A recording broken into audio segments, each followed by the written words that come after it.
Hi, my name is Jessica Morgan. I'm 35 years old, and for most of my life I've carried two very different identities. To the outside world, I'm just another woman living quietly in Washington, D.C. My neighbors see me as polite, reserved, maybe even a little boring. My family, well, they see me as something much worse. To my mother, I'm useless. To my younger sister, I'm invisible. But behind closed doors, when I step into the office of the Drug Enforcement Administration, I'm an intelligence agent trained to hunt down cartels, dismantle networks, and confront danger head-on. Out there, my voice matters. My choices can save lives. Inside my family home, though, none of that exists. I'm just the forgotten daughter. My mother, Helen, has always had a favorite. My younger sister, Laura. Laura could break curfew, skip school, lie through her teeth, and somehow Mom would still look at her like she hung the moon. I, on the other hand, could accomplish something extraordinary and still be met with a dismissive shake of the head. Jessica, you'll never be like your sister, Mom would say, as if that was the final judgment on who I was allowed to be. I learned early on not to argue. Some truths don't fit inside the walls of a home, and my truth, that I was braver, stronger, and far more disciplined than they ever realized, had no place in Helen's living room. What they never knew, what they still don't know, is that every morning I put on a badge and a purpose that could never be taken from me. They called me nothing, but out there, I was someone. Growing up in my mother's house always felt like standing in the shadow of a spotlight that never once turned my way. Every conversation tilted toward Laura. If she so much as painted her nails, Mom would act like she had discovered a cure for cancer. If I earned an award at school or finished a difficult assignment, it barely drew a nod. That pattern never stopped. At 35, I still heard the same words that had carved scars into me as a teenager. Jessica, you'll never be like your sister. Mom said it so casually, as though she wasn't dismantling me piece by piece. Sometimes, I wondered if she believed I was deaf to the way her voice softened whenever Laura entered the room and sharpened the moment I walked in. Laura had perfected her role as the golden child. To Mom, she was pure, innocent, a shining example of what a daughter should be. What Mom didn't see, what she refused to see, was the double life Laura led. I'd catch glimpses, bloodshot eyes after late nights, the faint chemical smell clinging to her clothes, friends who looked more like dealers than companions. But whenever I so much as hinted at it, Mom would shut me down. Don't you dare talk about your sister that way. You're just jealous, she'd snap. Jealous? No. I wasn't jealous of Laura's reckless choices. I was furious that my mother's blind love gave her a free pass while I was measured against impossible standards. The irony burned in me. Out in the field, among hardened agents and ruthless criminals, I commanded respect. At home, I couldn't even command belief in a simple warning. It was a strange split to live with. DEA agent Jessica Morgan, fearless and competent, and daughter Jessica Morgan, invisible and unwanted. That contradiction defined every day of my life, and I had no idea just how violently those two worlds were about to collide. The call came late on a Tuesday night. My unit at the DEA had been tracking whispers of a cartel pushing heavier shipments into Washington, D.C., spreading eastward from New York. Intelligence flagged it as high priority. Organized, methodical, and dangerously effective. These weren't amateurs. We were up against a network that knew how to hide in plain sight. I slipped into work mode instantly, shedding the weight of family drama like a second skin. In the DEA, there was no room for doubt or weakness. My team trusted me. My superiors relied on my judgment. Out there, my voice mattered. We divided responsibilities. Undercover operatives would blend into the nightlife, while my team monitored surveillance feeds, financial trails, and communications. Hours blurred into nights. Screens lit our faces as we tracked movements across clubs, warehouses, and abandoned buildings. And then it happened. At 2 a.m, I leaned over the glowing monitor in our surveillance room. The grainy feed from a downtown club flickered, catching groups of young people slipping into back rooms, exchanging packets, passing bills.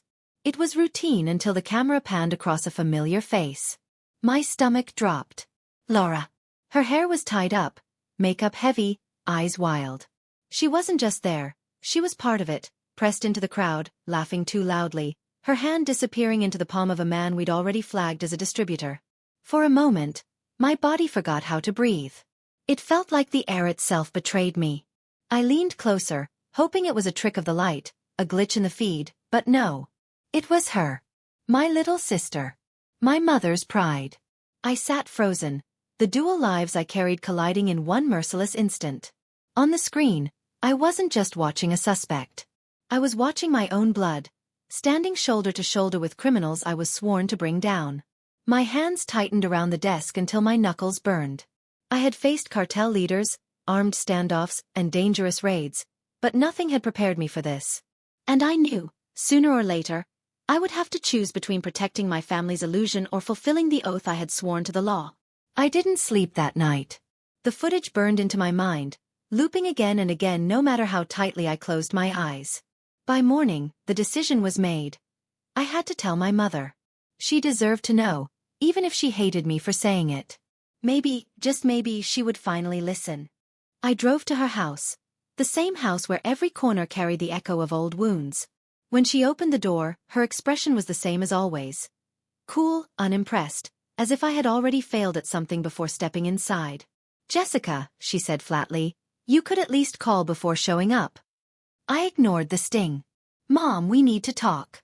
It's about Laura." Her eyes softened at my sister's name. She ushered me in, already suspicious of my tone.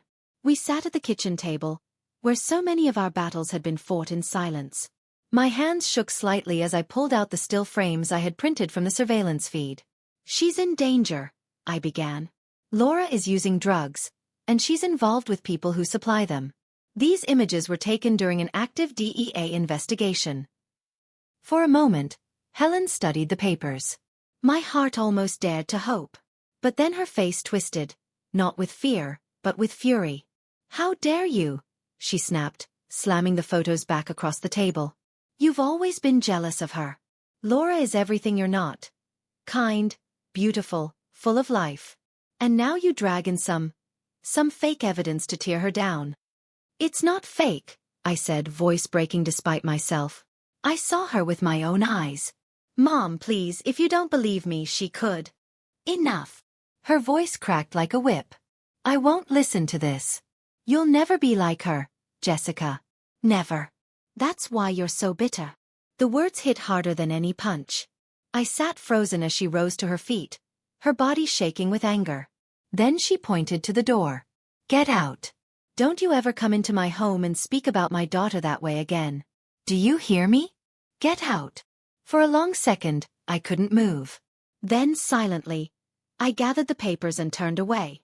Her final words chased me out into the daylight, bitter and unyielding. "You'll never be like your sister." And just like that, I was exiled, not by strangers, not by enemies, but by my own mother. I tried to lock the memory of that morning away, but it followed me back into the office like a ghost that refused to let go. I buried myself in the work, pushing personal pain into the corners of my mind where it couldn't interfere with the mission. But nothing stayed buried for long.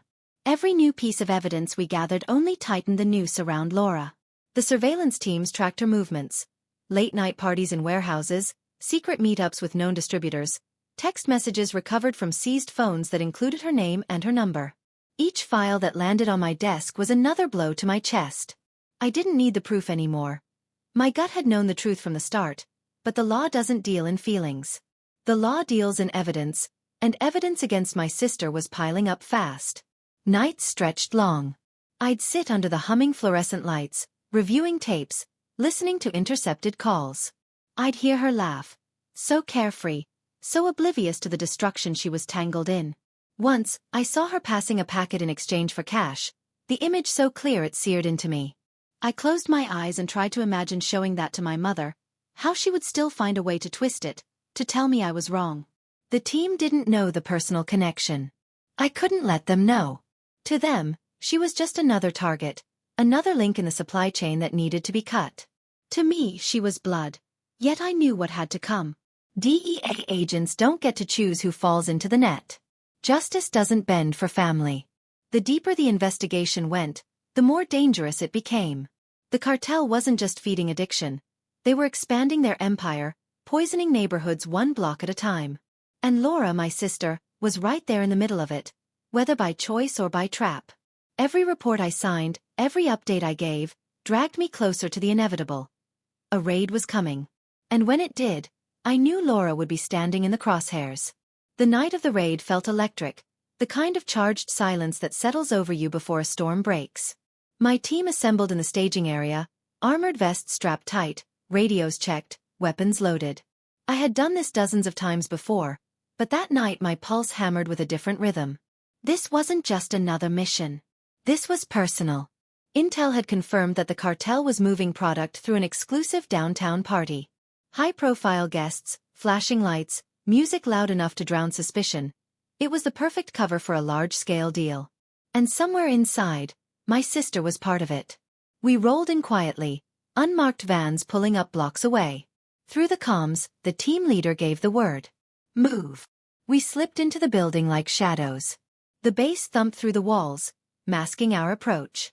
Strobe lights painted the crowd as agents filtered in, blending with the chaos until the signal came. Then, in an instant, the room erupted. DEA. Nobody move. Shouts split the air, glass shattered, bodies scattered.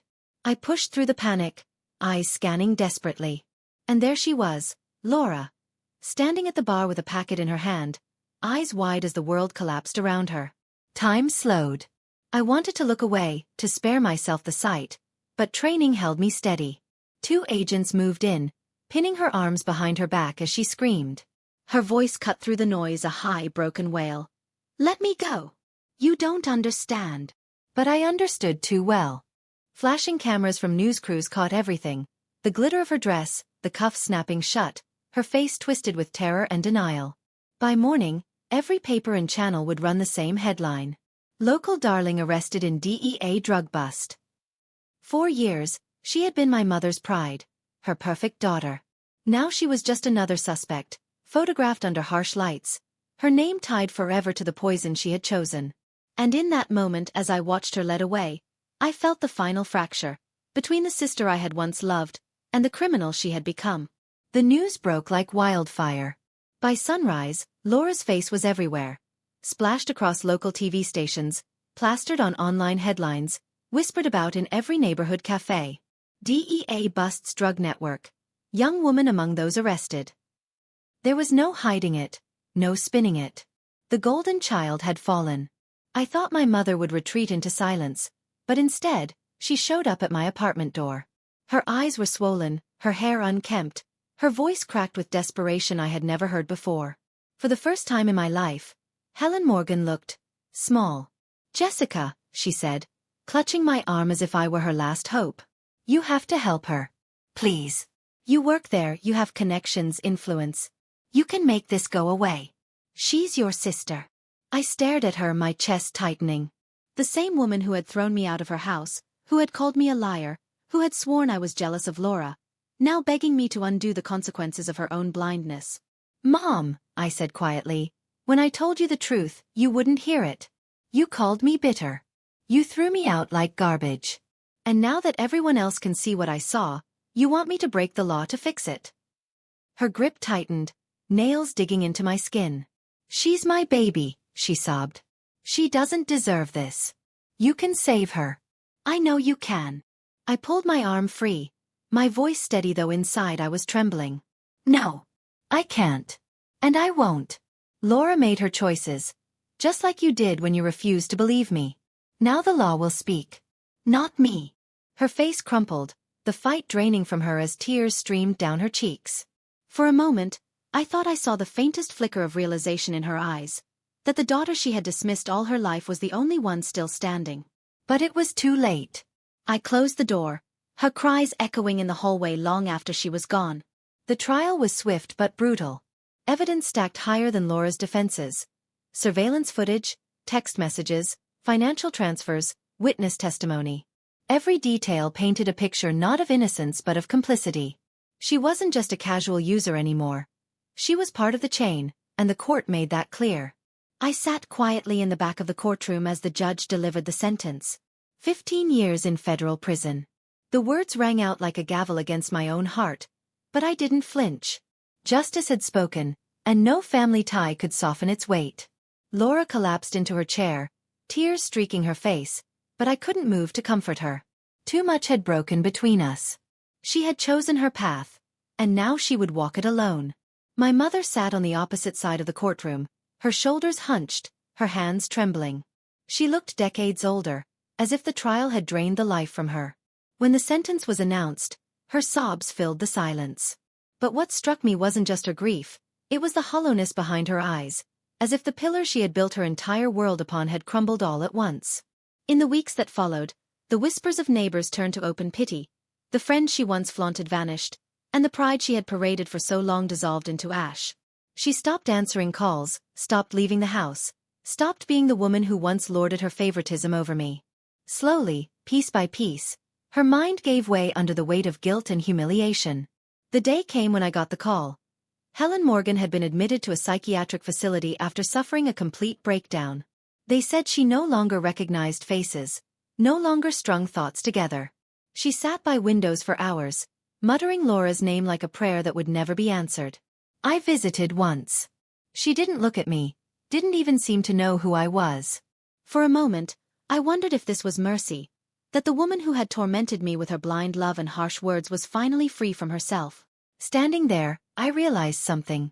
I had spent my life yearning for her acknowledgement, for just one word of pride. But I didn't need it anymore. I had my own truth, my own strength, my own worth. Things she could never give and could never take away.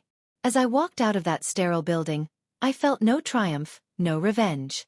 Only clarity. I stood by the truth when no one else did. And in the end, the truth stood by me. I stood by the truth when no one believed me. My sister is serving her sentence, and my mother lost herself to the weight of her blind love. I paid the price of being the outcast, but in the end, truth was the only thing that stood by me. But I'll leave you with this question. If you were in my place, would you forgive your family? Or let them face the full weight of their choices? Tell me in the comments below. This is Revenge Repeat, where every story carries betrayal, justice, and the price of truth.